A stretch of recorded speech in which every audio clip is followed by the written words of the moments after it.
রাম কি করতে আছেন? মাছ ধুতে আসি, কি মাছ দিতে আছেন? পাঙ্গাস মাছ ধুতে আসি। মেয়েদের কাজের কোনো শেষ নাই বুঝছে, তাহলে একটা দিলে হয়ে যায় না, খাওয়ান না সামনে দেবে কত কাজ ধরে কোডরে রাম ধরে ধরে। মা তাই নাকি? হ্যাঁ বেটা মনে করে কোনো কাম আছে ঘরে বই রাম দেয় খায়, আর কোনো কাম নাই। যে ঘরের বউ হয়ে বুঝবে কাম আছে বা নাই। তা কি রান্না বাড়া খাওয়া লাগে তুই কাজ? না কাম না জোগাড় করা লাগে না। টাকা দিয়ে নগদ টাকা দিয়ে বাজার করে এনে জোগাড় করা লাগে না? বাজারে গেলে তো লইয়া আইলি কমেন্ট করে।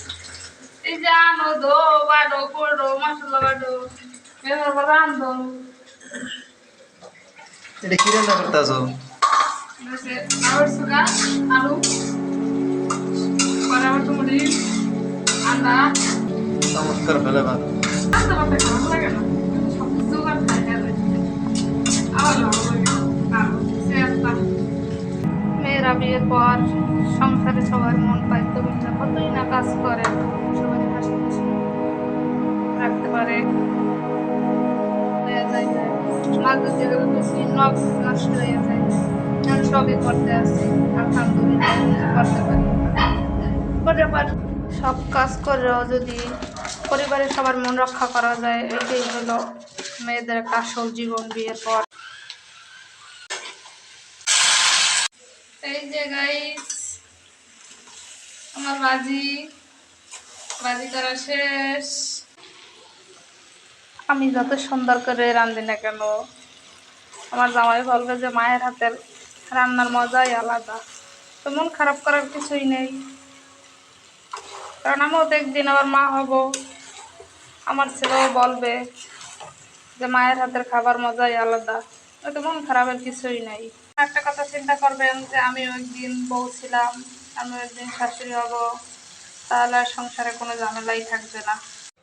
আমার স্বামী আমাকে বলে বেকার অবস্থায় বিয়ে করেছি, খরচ খরচ কমাও। খালি যাবো কাল পাঙ্গাস মাছ লইয়েছি, পাঙ্গাস মাছের দাম একটু কম আছে সবচাইতে।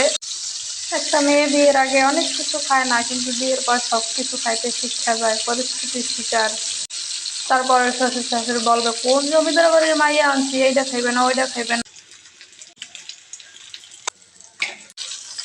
বিয়ের পর একটা মেয়ে অনেক কিছু শিখতে পারে, কারণ ননদ যদি কোনো দোষ করে তাতে কোনো দোষ হয় না, আর বউ যদি ভালো করে সেটাও দোষ হয়ে যায়। সব দোষ কি একসময় সুখ মনে করা যায় যদি তার স্বামী পাশে থাকে, তাহলে দোষ তো আর দোষ মনে হয় না, মনে হয় যে পৃথিবীতে সবচেয়ে আমি বেশি সুখী, আমার মতো সুখী আর কেউ নেই। একটা ছেলে যেমন তার পরিবারকে সুখে রাখার জন্য চেষ্টা করে, বউ কিন্তু তার থেকে কম করে না, কিন্তু বউ করলে বউর নাম থাকে। আবার অনেক অনেক ফ্যামিলি আছে ছেলেরই নাম থাকে না, বউর নাম আসবে কোথা থেকে? ছেলেরা বলে তুই আমার জন্য কি করছস, কিছুই করস নাই।